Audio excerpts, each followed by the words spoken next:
If you want to relax or listen to a great story, you're in the right place. Tonight, we explore one of gaming's greatest mysteries, the G-Man. If you enjoy deep lore stories, don't forget to like the video and subscribe. Let's begin.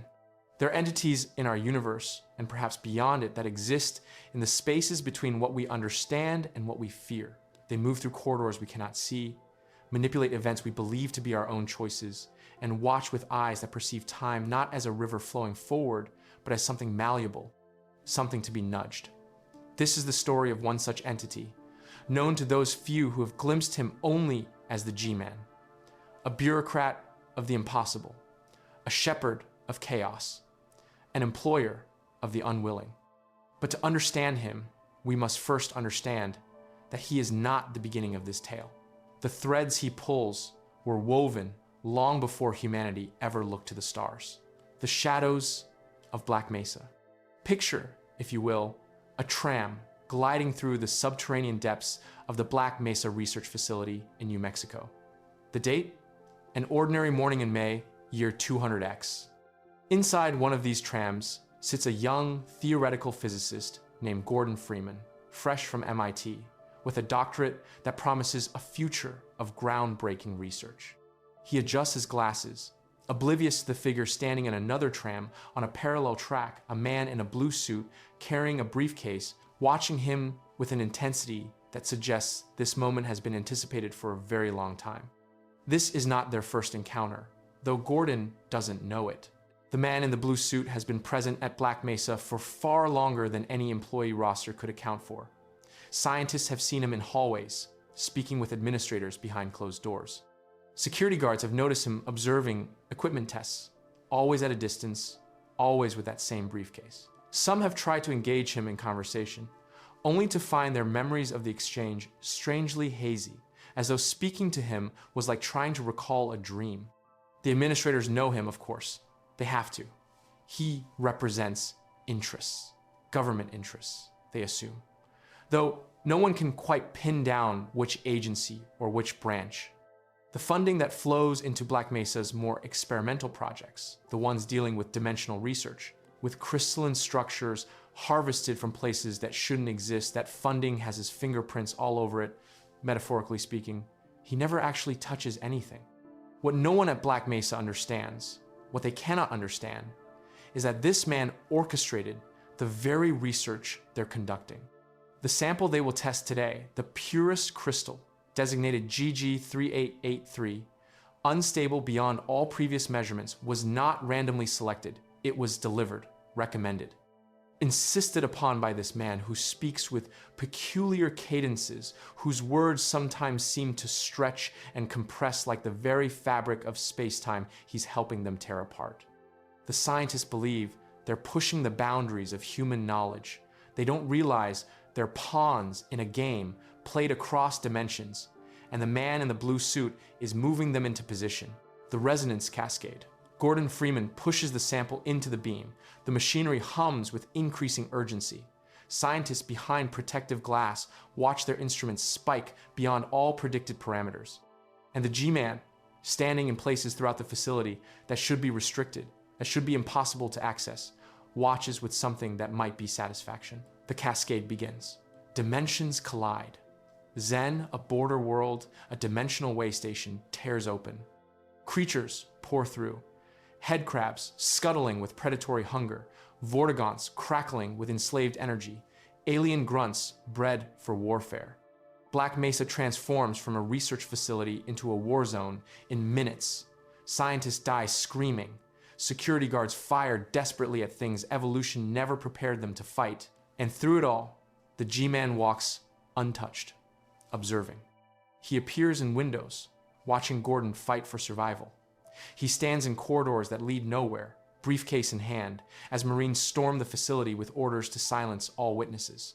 He's there when Gordon, just a scientist who wanted to study theoretical physics, picks up a crowbar and becomes something else, a survivor, a warrior, an asset.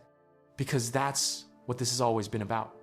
The G-Man wasn't creating chaos for chaos's sake. He was testing, evaluating. The resonance cascade, the alien invasion, the military cleanup operation, these were not accidents or natural consequences. They were a crucible, and Gordon Freeman was the metal being forged within it. But Gordon isn't the only one being tested. The G-Man appears before another man that day, Adrian Shepard, a Heku Marine who was supposed to be part of the cleanup crew. The G-Man watches as Shepard, too, adapts and survives against impossible odds. He observes as this soldier, trained to follow orders, instead begins thinking for himself, saving scientists, fighting creatures his superiors denied existed. The G-Man values this, the ability to adapt, to survive, to persist when all rational thought demands surrender. These traits, he will later explain, remind him of himself. Though what that means for a being like him, what trials he endured, what chaos he survived, remains his secret, the Nilanth's warning. Deep in Zen, in a chamber that seems to exist in the spaces between spaces, a massive being hovers. The Nilanth, the last of its kind, a refugee from a war that consumed its species. It wears shackles on its wrists and ankles, marks of a subjugation it escaped but could never truly break free from. It enslaves the Vortigaunts not out of cruelty alone, but because it understands that the universe is full of greater powers that devour the weak. Better to be the master of slaves than to be a slave yourself. The Nilanth knows of the G-Man. When Gordon Freeman teleports through Zen, fighting his way toward the creature, the Nilanth sends telepathic messages, cryptic warnings that Freeman cannot fully comprehend. You are man. He is not man. For you, he waits for you. It's trying to warn Gordon. The theoretical physicist who became a warrior doesn't understand that he's being guided, herded toward this confrontation. The G-Man's employers, whoever or whatever they are, want Zen. They want control of this border world, this dimensional crossroads. And the Nilanth, for all its power, is merely an obstacle to be removed. When Gordon finally defeats the creature, when that massive form collapses and the Vortigaunt slaves are freed from their mental chains, the Nilanth's last thoughts echo in the space between dimensions. Deceive you will deceive you. The warning comes too late. The employment offer. Gordon Freeman finds himself pulled from the dying chamber of the Nilanth into a place that isn't a place, a void, perhaps, or the space between realities, where concepts like up and down lose meaning. The G-Man appears beside him, and for the first time, they truly meet. The man in the blue suit speaks with that peculiar rhythm, words that seem just slightly wrong, as if he learned human speech from someone who didn't quite understand it themselves. He congratulates Gordon on his work. Zen is now in our control, he says, and Gordon has earned the HEV suit he wears. The weapons are confiscated government property, after all. Then comes the offer. The G-Man reveals that he has recommended Gordon's services to his employers. A job is being offered. Gordon can accept, or the alternative is left unsaid, but implied in the glimpse of Zen's hostile wastes visible through dimensional tears. This is what the G-Man will later call the illusion of free choice. Gordon accepts. How could he not? And in accepting, he steps into a role he doesn't understand, becomes an asset in a portfolio managed by something beyond his comprehension. The G-Man places him in stasis. Time stops for Gordon Freeman. He neither ages nor dreams. He simply waits, held in reserve for when he's needed again. The corporal's fate. The G-Man doesn't forget Adrian Shepard. As Black Mesa burns, as nuclear devices detonate to bury the evidence of the resonance cascade, the G-Man appears before the Marine in an Osprey helicopter. Shepard has survived everything. The alien invasion, his own command structure trying to kill him, the gene worm that emerged from dimensional rifts. The G-Man speaks almost warmly, if warmth can be attributed to something that seems so fundamentally inhuman. He admires Shepard's ability to adapt and survive. It reminds him of himself. But unlike Gordon, Shepard isn't needed. Not yet. Not for the plans already in motion. So the G-Man makes a different choice. Shepard is detained, not killed, but removed from the board. The helicopter phases through realities, from the skies above Black Mesa to the alien vistas of Xeen, then to that same void where Gordon was offered employment. But Shepard receives no offer, only indefinite detention. A witness preserved, held in reserve, his fate suspended in the same way time suspends for those in the G-Man's keeping. The nuclear blast destroys Black Mesa. The evidence burns, and the G-Man's employers move forward with whatever vast machinations require the sacrifice of thousands and the careful preservation of two. The 20-year gap. For Gordon Freeman, no time passes. For the world, 20 years crawl by in agony. The resonance cascade didn't just open a door to Zen, it advertised Earth's existence to something far worse. The Combine, an interdimensional empire that consumes worlds and enslaves species. Notice the dimensional breach. They came like a locust swarm from nightmares, with technology that made humanity's weapons seem like children's toys. The 7 Hours War. That's all it took for humanity to lose. Not even a full day. Military forces around the globe were obliterated. Nuclear weapons proved useless against enemies that could teleport through dimensions. Governments fell. Civilization collapsed. Dr. Wallace Breen, former administrator of Black Mesa, became humanity's spokesperson. He negotiated Earth's surrender. Some called him a traitor. Others, more pragmatic, acknowledged he saved the species from complete extinction. The Combine could have sterilized the planet. Instead, they occupied it. Humans became subjects in their own world, herded into cities, their reproduction suppressed, their resources harvested. Dr. Eli Vance, one of the scientists who survived Black Mesa, builds a resistance. He remembers the G-Man remembered seeing him in the facility before the cascade, remembered the knowing look in those cold eyes. Eli becomes one of the few humans who understands that the resonance cascade was orchestrated, though he doesn't know by whom or for what purpose. Dr. Isaac Kleiner, another Black Mesa survivor, works on teleportation technology, trying to match or exceed what they glimpsed on that terrible day. His pet headcrab, Lamar, has her beak removed, a small act of domestication in a world gone savage. Barney Calhoun, a security guard from Black Mesa, joins the resistance, infiltrates the Combine Civil Protection Forces, and waits for an opportunity that may never come. And Alex Vance, Eli's daughter, who was just a child during Black Mesa, grows into a talented engineer and fighter. The G-Man remembers her. He pulled her from Black Mesa when she was young, saved her life despite his employer's objections that she was of no practical use. He saw something in her even then, a potential worth preserving. Through all of this, Gordon Freeman sleeps, frozen in time, unaware that the world moved on without him, that the consequences of Zen's liberation led to Earth's enslavement.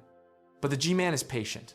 His employers are patient. They play long games, and 20 years is barely an opening move. Rise and shine, Mr. Freeman. Rise and shine. Gordon Freeman wakes on a train bound for City 17, the crown jewel of the Combine's occupation. 20 years have passed in what feels like a blink. He hasn't aged, hasn't changed, doesn't understand why everyone he meets treats him like a legend returned from the dead. The G-Man's voice echoes in his awakening mind. Not that I wish to imply you have been sleeping on the job. No one is more deserving of a rest. And all the effort in the world would have gone to waste until, well, let's just say your hour has come again. The right man in the wrong place can make all the difference in the world. Gordon is deposited into City 17 with no preparation, no briefing, no understanding of his mission, but the G-Man has arranged things perfectly. Barney is there, undercover, ready to smuggle him to Kleiner's lab. The Resistance knows he's coming. Word spread through the Vortigaunts, those former slaves who now call Gordon the Free Man, the one who liberated them from the Nilanth. The G-Man appears throughout Gordon's journey, always at a distance, always observing. He stands in apartment windows, watching Gordon traverse rooftops. He appears on television screens, his face overlaying combined propaganda. He's there in places Gordon hasn't reached yet, waiting, confirming that every step Gordon takes is anticipated, planned, part of a design so intricate that even the chaos seems choreographed. Gordon destroys Nova Prospekt. The Resistance ignites into open rebellion. The Combine's citadel falls under siege. And through it all, The G-Man watches with what might be satisfaction. His asset is performing admirably. But there's a complexity here that perhaps even the G-Man didn't fully anticipate. Gordon isn't just following a script anymore. He's making choices to save Alex, to protect Eli, to lead a rebellion rather than simply survive one. The tool is beginning to show signs of autonomy, and for a being like the G-Man, who orchestrates rather than controls, this is interesting. The reactor's explosion. The Citadel's dark energy reactor destabilizes. Gordon has dealt it critical damage. The explosion will kill everyone in the vicinity, including Gordon, including Alex. This is the moment everything could end. Time stops. The G-Man appears in the frozen moment, walking through the crystallized explosion as though it were a museum exhibit. Gordon sees him, paralyzed in that instant between life and death. The G-Man speaks with that peculiar intonation, explaining that Gordon's contract is being entertained by multiple parties. These are extraordinary times, after all. Ordinarily, he wouldn't contemplate such offers, but circumstances have changed. He extracts Gordon from the explosion. Time resumes without him. And once again, Gordon Freeman is placed in stasis, held in reserve, while the G-Man evaluates his options. The man who saved humanity from the Combine's strongest foothold is pulled from the board just as his victory blooms. But notice what the G-Man does, or rather, what he doesn't do. He doesn't save Alex. He leaves her to die in that explosion, despite having plucked her from danger when she was a child. This coldness, this calculated abandonment, speaks to something essential about the G-Man. His actions serve purposes beyond individual lives, beyond human sentiment. Whatever his employers want, whatever game he's playing, it requires sacrifices he's willing to make. Or so it seems. The Vortigaunt's intervention. The explosion should have killed Alex Vance. But the Vortigaunts, those former slaves who see connections across space and time that humans cannot perceive, intervene. They pull her from death's grip, pour their communal energy into preserving her life. And in doing so, they do something unprecedented. They extract Gordon Freeman from the G-Man's control. The entity in the blue suit appears in the space outside space, his realm where time has no meaning, and finds Vortigaunts there. Multiple beings, glowing with shared power, surrounding Gordon's frozen form. The G-Man's face shows something that might be surprise, might be anger. We'll see about that. It's the first time we see him thwarted. The first hint that, for all his power, he has limitations. The Vortigaunts can access his realm, can resist his influence, can free those he's placed in stasis. They remember what the Nilanth knew, that the G-Man is not man, that he operates according to agendas beyond human understanding. And they've chosen to oppose him. Gordon wakes in the rubble of City 17, freed from employment, no longer an asset, but an actor with genuine agency. The G-Man is forced to watch from the sidelines, appearing occasionally, always frustrated, always waiting for an opportunity to reassert control. This changes everything. The tool has slipped from the craftsman's hand, and for someone used to absolute control over his assets, this represents not just a setback, but a genuine problem. The unforeseen consequences. The G-Man finds a way. He always finds a way. He appears to Gordon and Alex in a moment when the Vortigaunts are distracted, when their protective vigilance wavers. His message is brief but crucial. He tells Gordon to ensure Alex reaches White Forest Base. He mentions that there will be unforeseen consequences, a phrase loaded with meaning for anyone who knows the Black Mesa incident. This phrase, it's what he said to Eli Vance before the resonance cascade, a warning that became synonymous with catastrophe. But the G-Man can't stay. He explicitly states he's been forced to abide by certain restrictions.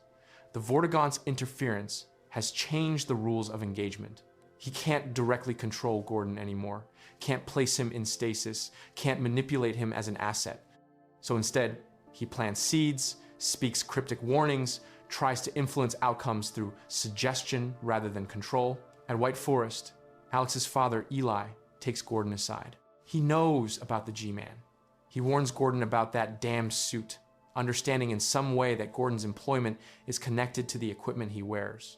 Eli has seen too much, knows too much about what moves in the shadows beyond human comprehension.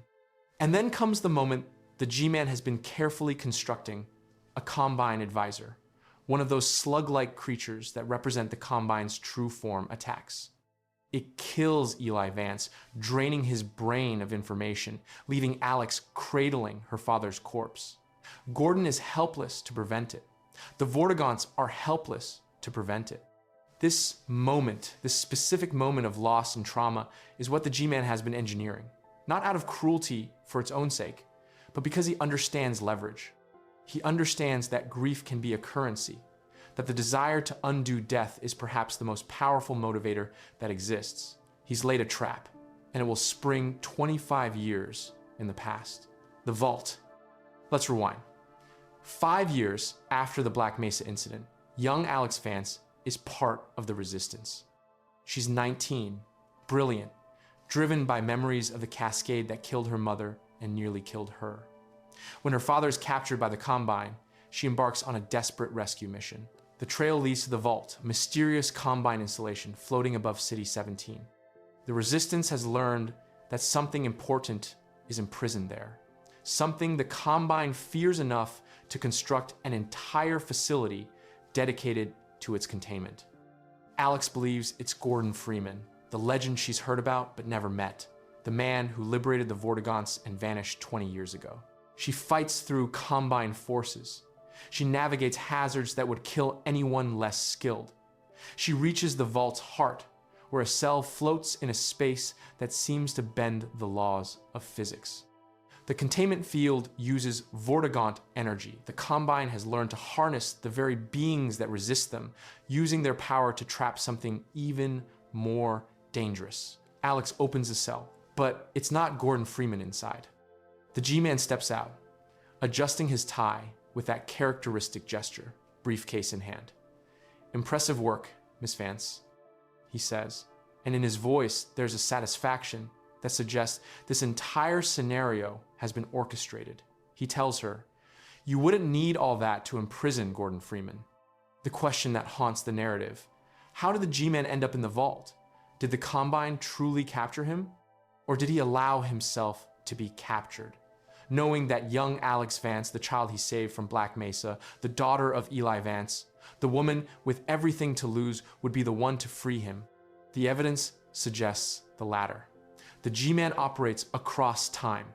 He knows what will happen at White Forest. He knows Eli will die. And he needs Alex to see it, to experience that specific trauma, so she'll be vulnerable to the offer he's about to make. The deal: the G-Man transports them both to that space, outside space, that void where reality becomes negotiable. He speaks to Alex with careful precision, his words chosen with the weight of someone who's done this many times before. He tells her that some believe fate is inflexible. His employers, he explains, disagree. They authorize him to nudge things in particular directions from time to time. Multiple copies of himself walk in different directions through that space, a visual metaphor for the branching possibilities he can manipulate.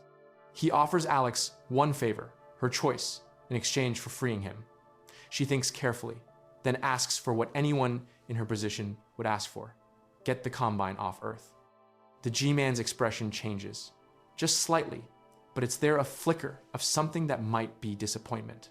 "That," he says, drawing out the word, "is not within my powers to grant.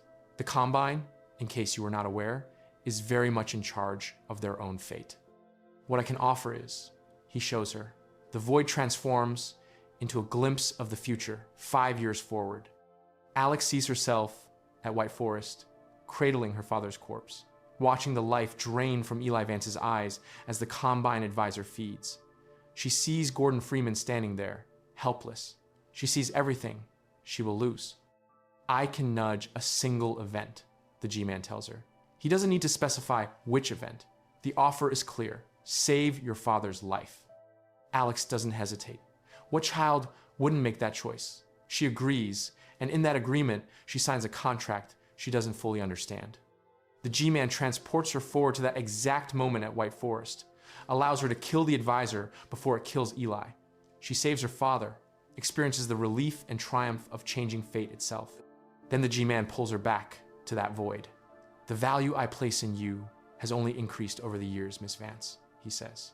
His employers have struggled to find a suitable replacement for Gordon Freeman, the previous asset who freed himself from employment, who showed troubling signs of autonomy until now. Alex realizes too late. She tries to protest, asks to go home, but the G-Man's expression doesn't change. I'm afraid you misunderstand the situation, Miss Vance. He places her in stasis, just as he did with Gordon Freeman 20 years ago, just as he did with Adrian Shefford before that. Another asset acquired, another tool placed carefully in the box until needed. The changed timeline. After the credits roll on Alex's story, we return to that moment at White Forest, but everything has changed. Gordon Freeman stands in the hangar. Eli Vance is alive beside him, alive in a timeline where he should have died, and then Alex Vance simply disappears. She phases out of existence as though she was never there, pulled through time by a contract she made 5 years in the past. Eli understands immediately. He shouts at the emptiness, "Son of a bitch," and his unforeseen consequences. He knows who took his daughter. He knows the G-Man has finally collected payment for all those years of observation, of intervention, of carefully preserved lives and orchestrated catastrophes. Alex's robot dog brings Gordon his crowbar, the tool that defined him through Black Mesa, through City 17, through every battle he's fought. Eli takes the crowbar, hands it to Gordon, and speaks 3 words that carry the weight of everything that's come before. We've got work to do. For the first time in the entire Half-Life saga, the G-Man becomes the direct antagonist. The man who orchestrated the resonance cascade, who recruited Gordon Freeman, who manipulated timelines and ended lives, he's now the target. 2 men who have lost everything to his machinations prepare to hunt him across dimensions.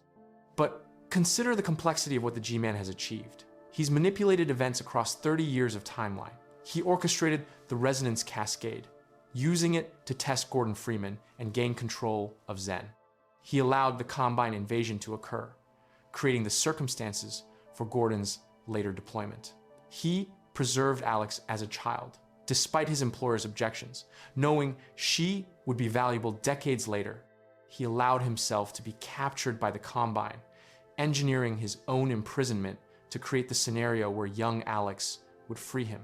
He showed Alex her father's death, using that trauma to secure her employment. He changed the timeline, saving Eli's life while simultaneously removing Alex from it. This isn't just manipulation, it's narrative architecture on a cosmic scale. The G-Man doesn't just influence events, he constructs them like a playwright writing a tragedy, where every character believes they're making free choices, while actually following a script written before they were born. The nature of the G-Man. So what is the G-Man? After examining his entire chronicle, we can piece together some understanding, though complete comprehension remains deliberately out of reach. He is not human. The Nilanth knew this, warning Gordon in cryptic phrases, "You are man." He is not man. His speech patterns, his movements, his very existence suggests something wearing humanity like an ill-fitting suit. He learned to mimic human behavior but never quite mastered it, leaving him in an uncanny valley of almost right gestures and slightly wrong cadences. He possesses abilities that transcend human limitation. Teleportation across dimensions, time manipulation, the power to freeze moments and extract individuals from the flow of causality. He can appear on unplugged televisions, walk through restricted areas without anyone noticing, and hold conversations in spaces that exist outside conventional reality. Yet he has limitations. The Vortigaunts can resist him, can free those he's imprisoned, can bar him from his own realm. His employers, whoever or whatever they are, place restrictions on his actions. He cannot simply grant Alex's wish to remove the Combine from Earth. He must work within parameters, achieve objectives through indirect means, nudge rather than command. He speaks of his employers with the deference of someone bound by contract, suggesting he too is employed, that he too serves interests beyond his own. Are these employers the same species as him? Are they something even more incomprehensible? The text never clarifies, leaving open the possibility that the G-Man is himself a pawn in an even larger game. What we know for certain is his role. He is a recruiter, a manager of assets, a bureaucrat of the impossible.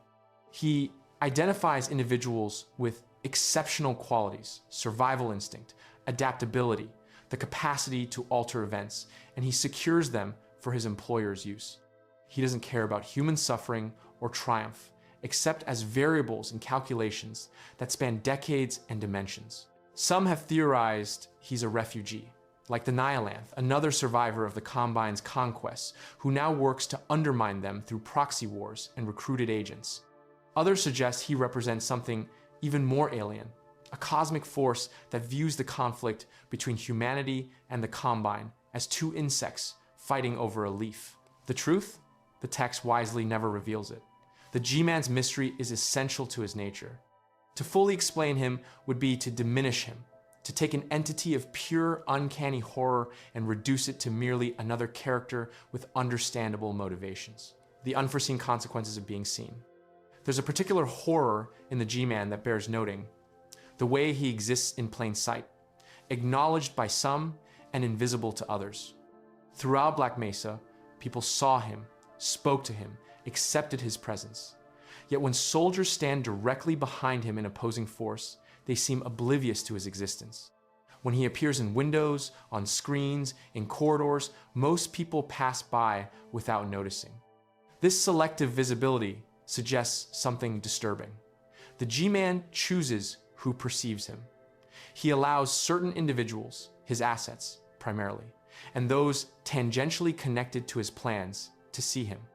Everyone else exists in a reality where he's simply not there. This implies either vast perceptual manipulation or the unsettling possibility that he exists slightly out of phase with conventional reality, visible only to those whose lives intersect with his manipulations. Consider what it means to be one of the people who can see him.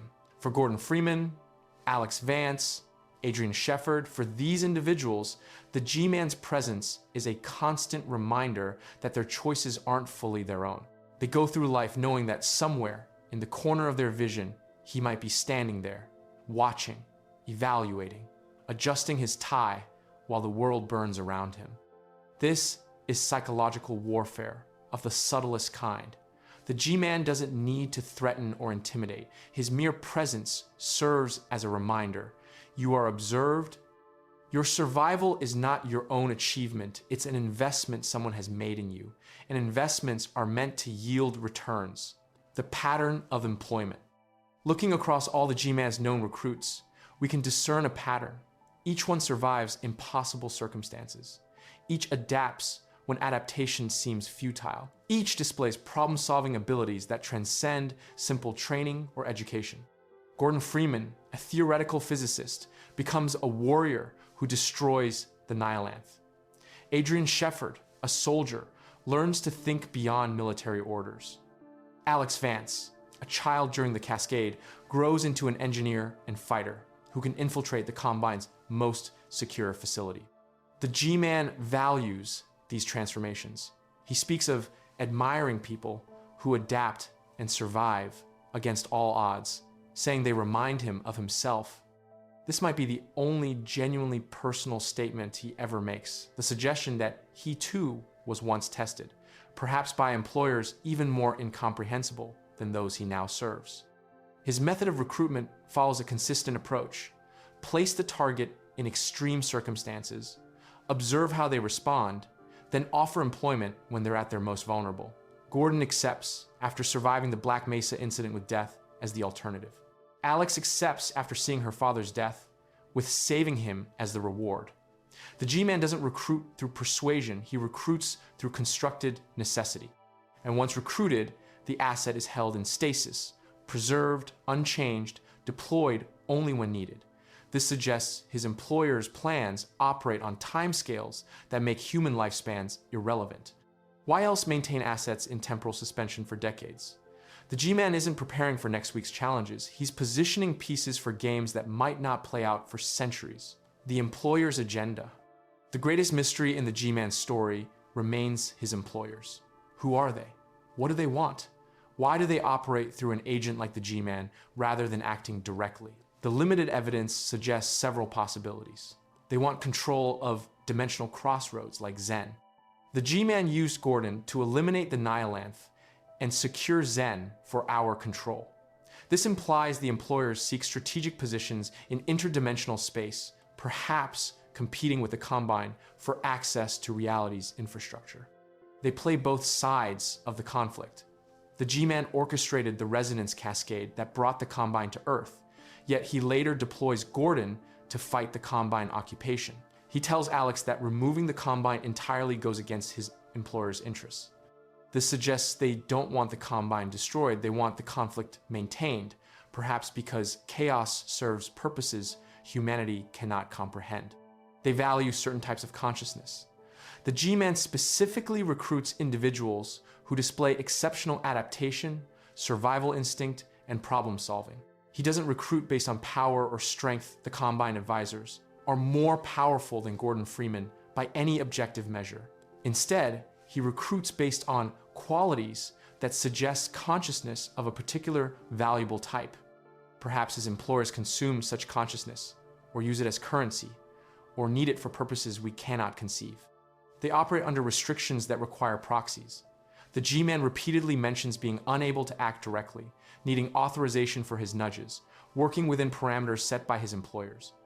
This suggests they exist in a state that prevents direct intervention. Perhaps they're extra-dimensional beings that cannot physically manifest, or perhaps they're bound by cosmic rules that allow only indirect influence. The text deliberately leaves these questions unanswered. The employers remain shadows behind shadows, their agenda knowable only through its effects: wars, displaced timelines, recruited assets, and unforeseen consequences that ripple across decades. The weapon of time. Perhaps the G-Man's most terrifying ability is his manipulation of time itself.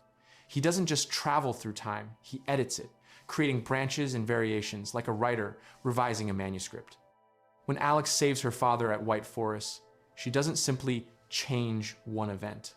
The G-Man creates a new timeline where Eli survives, but Alex disappears, splitting reality into at least two versions. The original timeline where Eli died and Alex mourned him, and the new timeline where Eli lives and must hunt the G-Man to recover his daughter. This raises profound questions. Do both timelines continue to exist simultaneously? When the G-Man changes events, do the people in the original timeline continue experiencing that reality? Or does their existence simply stop? If Alex remembers her original timeline where her father died, does a version of Alex still exist in that timeline, mourning a death that's been undone in another version of reality? The G-Man's casual relationship with time suggests he exists at least partially outside its flow. He can show Alex the future because for him, it's already occurred. He can arrange his own imprisonment by the Combine because he knows young Alex will free him knowledge that only makes sense if he can perceive time as a whole rather than as a sequence of moments. This ability makes him fundamentally unknowable in a way that transcends simple mystery. Humans experience time as a river carrying them forward. The G-Man experiences it as a map he can study, marked with paths he can nudge people toward. When he speaks to Gordon or Alex, he's not having a conversation in any human sense. He's reciting lines in a play he's already watched, making sure the actors hit their marks. The briefcase. One small detail deserves attention. The briefcase the G-Man constantly carries. Through various explorations of the original Half-Life's files, players discovered its contents. 3 pencils, paper, what appears to be a small screen, an identity card, and a handgun in a holster. These mundane items, bureaucratic necessities, paint an interesting picture. The G-Man, for all his reality-bending powers, still needs paperwork. He still carries what appears to be identification, though whose face appears on that card and what authority would issue it remain mysteries. The presence of a weapon suggests he's not entirely invulnerable, or at least operates within contexts where violence might be necessary. But in Half-Life Alyx, the briefcase takes on new significance. The G-Man presents it to Alex as an offer. You don't know you want yet. This suggests the briefcase is more than a container for office supplies. Perhaps it's a dimensional anchor, a tool that allows his reality warping abilities, or even a physical representation of a contract. When he opens it, dimensions shift, realities bend, employment begins. The fact that he's never seen without it suggests it's essential to his function. The G-Man without his briefcase might be like a wizard without a wand, still knowledgeable, still powerful, but lacking the tool that channels that power into effective action. The implications forward. As the chronicle of the G-Man reaches its current end, with Eli and Gordon preparing to hunt him, with Alex held in stasis, with timelines altered and debts collected, we're left with profound questions about what comes next. For the first time, the G-Man faces direct opposition from those he manipulated. Eli Vance knows his methods, understands his patterns, and has personal motivation to stop him. Gordon Freeman, free from employment, fights not as an asset, but as a man with his own reasons. And somewhere in that void outside reality, Alex Vance waits, another tool in the box, but one who knows she was tricked into captivity. The G-Man's success has always relied on his targets, not fully understanding what's happening until it's too late. Gordon didn't know he was being tested during the Black Mesa incident.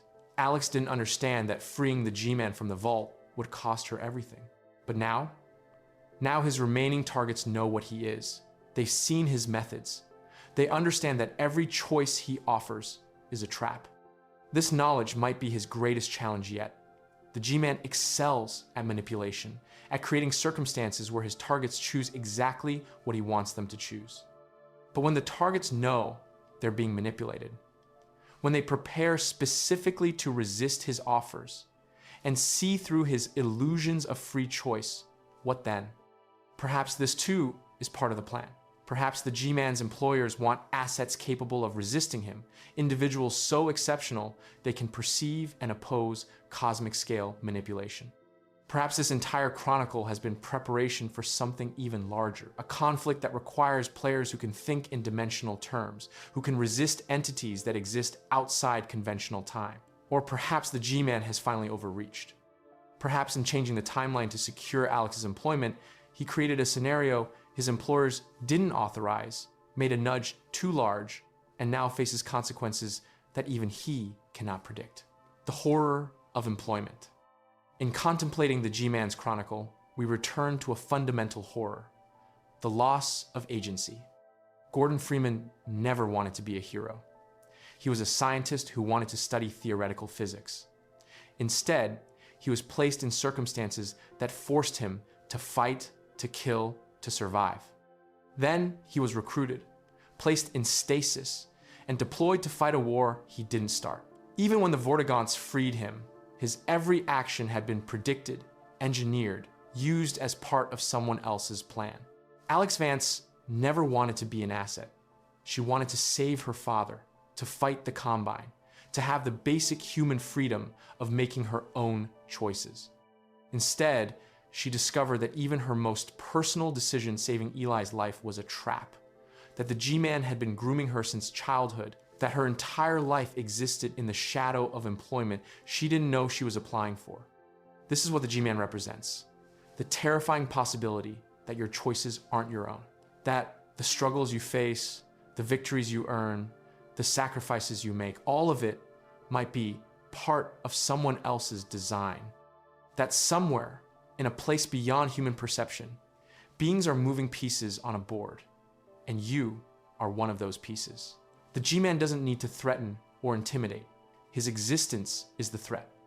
Knowing that he's out there, that he can manipulate timelines and recruit assets and create circumstances where your only choice is the choice he wants you to make. This knowledge transforms every decision into a potential trap. And that is the mystery of the G-Man, a figure who watches from the shadows, shaping events from beyond our understanding. If you enjoyed this story, don't forget to like the video and subscribe for more deep lore journeys. I'll see you in the next story.